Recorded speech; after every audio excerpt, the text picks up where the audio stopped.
the manager and editor-in-chief of SB Nation's Blog and the Boys. You can find him on Twitter at RJ Ochoa, cheering on, much like myself, his Manchester United. He is RJ Ochoa. RJ, what's going on? How's it going, guys? O'Doyle rules. Hope your Thursday night's going well. We're just taking in a little preseason football. Everyone's favorite Pac-12 After Dark star, DTR, doing his thing. That's right, dude. The Cleveland Browns taking on Nick Sirianni's Philadelphia Eagles.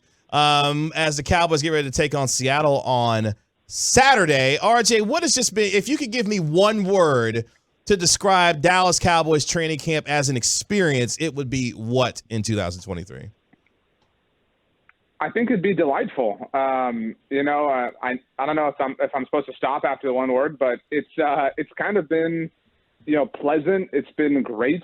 There's been no real drama, and in fact, I think the sort of fabricated drama has sort of unified everybody. Right? Like, there's not even like Cowboys fans like arguing about this or that or whatever. There were these, we'll call them, noble sacrificial lambs who made sure that Cowboys fans could kind of rally against them altogether. So it's been hunky-dory. I guess that's two words, technically hyphenated. I'm wondering on a couple different position groups on how they're going to play out, particularly after how we saw John Stevens Jr. play. And, I thought that I was really expecting a lot from Ferguson and Hendershot last year, and I thought they looked pretty good, but the offense was so much about Dak and Dalton Schultz. Then they draft Schoonmaker. You've got these two undrafted free agents that have played pretty well. My first one here, defensive tackle is another one, but what are you seeing from the tight ends, and how do you think, as we sit right now, where everybody is placed? I mean, obviously Ferguson is safe, and obviously Schoonmaker is safe as a draft pick. But I think, I think the biggest shock is that Peyton Hendershot isn't totally safe, and it really, at least in my estimation, and it really isn't Peyton's fault. It is the emergence of John Stevens Jr. I think, if I had told you guys a month ago that, like, maybe we didn't have Sean McEwen on our 53-man roster, with all due respect to him, I don't think anybody would have been shocked by that. But yeah, I mean, the John Stevens Jr. thing, some of it is the kind of preseason catnip, right? Pick your favorite undrafted free agent wide receiver over the last 10 years that has popped in kind of a Pac-12 After Dark sort of time frame. But if I had to keep four right now, and I had to lock them in, I'd go Ferguson, Schoonmaker, and then probably, I'm not letting go of John Stevens Jr. It's too difficult for me. And I might even just keep three at that point. I mean, if they want to go deep somewhere else, I'm at this point willing to believe it's probably easier to kind of bring back Peyton Hendershot in some sort of limited capacity than it is John Stevens Jr., given what we've seen in limited action.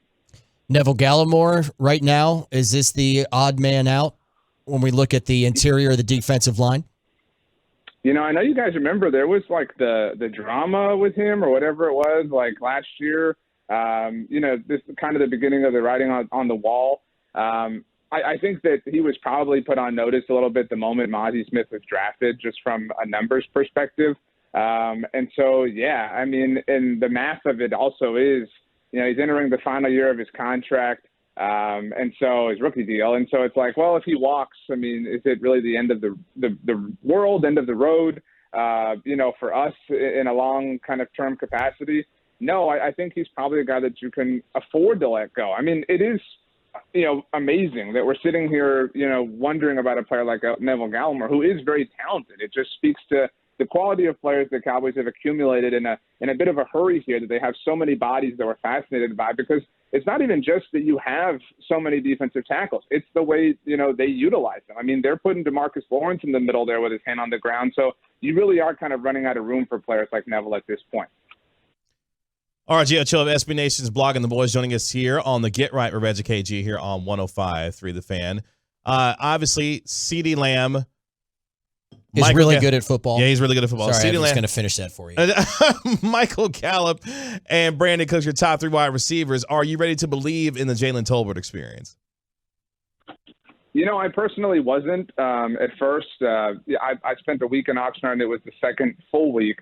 And after the first, I was kind of like, I won't be the one. I don't know if you guys saw Hard Knocks on Tuesday night, but the mentalist or whatever the dude was, and the way Aaron Rodgers' face was when he's like, okay, like you've gotten literally 10,000 people in your profession, but I will be the one exception. That's kind of how I felt. But I'm head over heels. I really am buying that Tolbert has come a long way. That if you want to call it humble pie, you want to call it rookie lessons, whatever the case may be.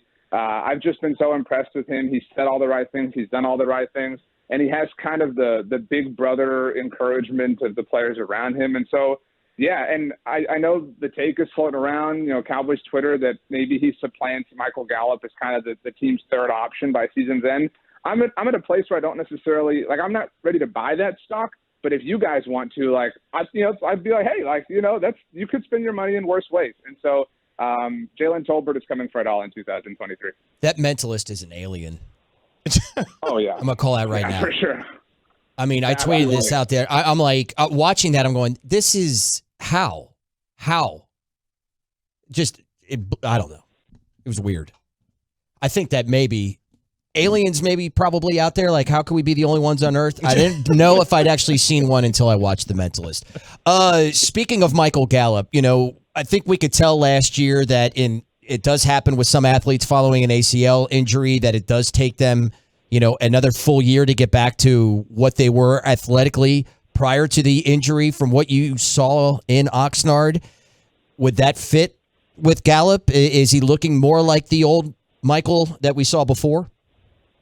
I think so, and I think it's worth kind of visiting Gallup's career as a whole, right? I mean, he lands in town his rookie year, and it's like, hey, we just cut Dez, but we signed Allen Hurns, so we're good. And then life is chaotic, and they trade for Amari, and everything's wild and crazy and whatnot. And then Dak explodes in 2019, and then Dak gets hurt in 2020, and then they're moving and grooving. And then Dak gets hurt again after Michael Gallup gets hurt. And so it's just all this kind of like, it feels like they've, never run parallel at the same time, Gallup and the offense as a whole. Forgive the obvious analogy, the stars seem to have aligned for him in this respect. And not just that he's healthy. I mean, I agree that he certainly seems in a right and proper place, but that he has the proper tools and elements around him, not just from a quarterback perspective, but I mean, we all said, we talked about it, all of us last year. I mean, the Cowboys made a really bad bet at the wide receiver position a year ago. And like Jalen Tolbert, like the way they placed an unfair amount of responsibility on him as a rookie, they placed a really unfair amount of responsibility on Michael Gallup coming back from that injury. While they did give him the contract and did reward him, it was just never practical to believe that, first-year returning Gallup and rookie Tolbert and James Washington could help out opposite of CeeDee Lamb, who I agree with Will, is very good at football. That he is. Very good at football.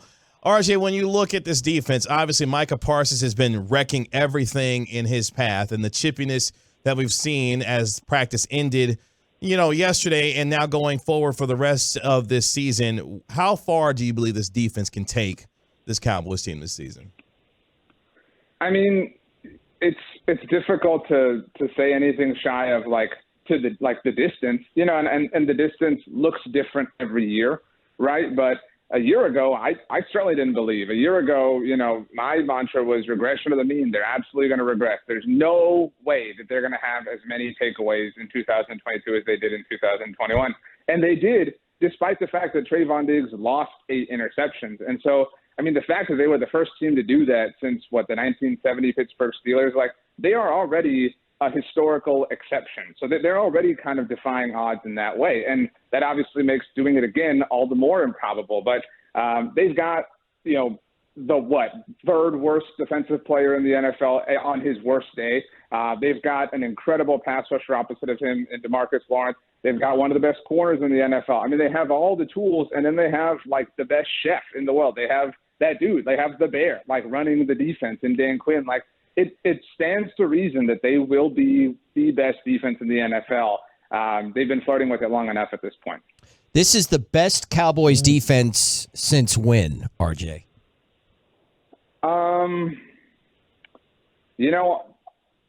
On paper, I was really excited about 2015.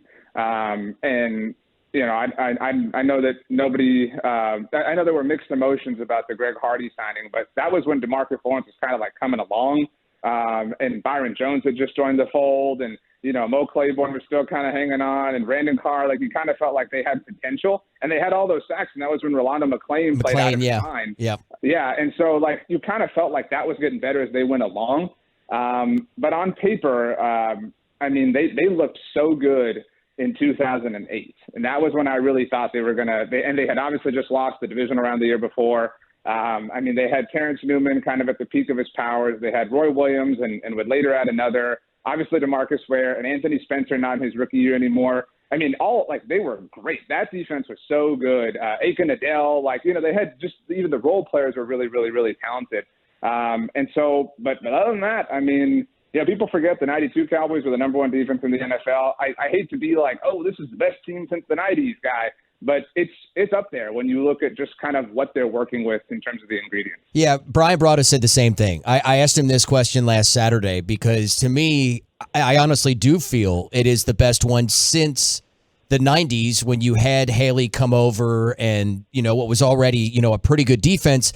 Because that 08 team was very special, but this seems so different. And the addition of Stephon Gilmore, the fact that you feel like you have got some depth at defensive end, now at linebacker and at corner, it just really seems like how could you put anything above that since, 92 because of that?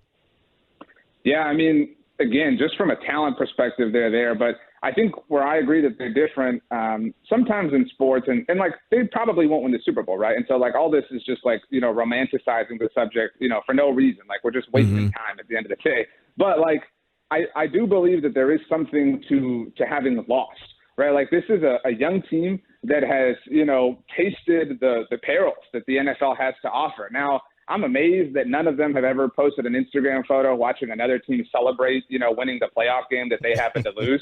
But like they are, they're scarred. And I think that those things matter. And I think that they have those, kind of elements together with one another. And I think that somebody like Stephon Gilmore is the proper big brother. I really thought, and I said this, every day I could 3 years ago, I likened the Gerald McCoy signing 3 years ago to Mike McCarthy's Packers acquiring Darren Woodson. Charles Woodson, excuse me. It was this guy who had been there and done that in the NFL and had accomplished all these things, and you needed that kind of catalytic experience for everyone else to rise around him. And that's kind of what, Stephon Gilmore is. Broaddus actually had my favorite tweet of training camp, at least the Oxnard portion, when he caught Deron Bland wearing the sleeves that Stephon Gilmore wears. Like that kind of stuff I believe has to matter. I mean, maybe that's just like the forever sports fan in me. But, I mean, this dude walks in with a Defensive Player of the Year, Super Bowl ring, and the, coveted, remarks of everyone around him. It has to kind of make you sit up a little bit straighter in meetings every single day. And so the potential's there, the talent's there, the leadership is there, and the right guy at the helm of it is there in Dan Quinn. And then the offense is there on the other side of the ball. I mean, it's super terrifying to say that they have everything that they need.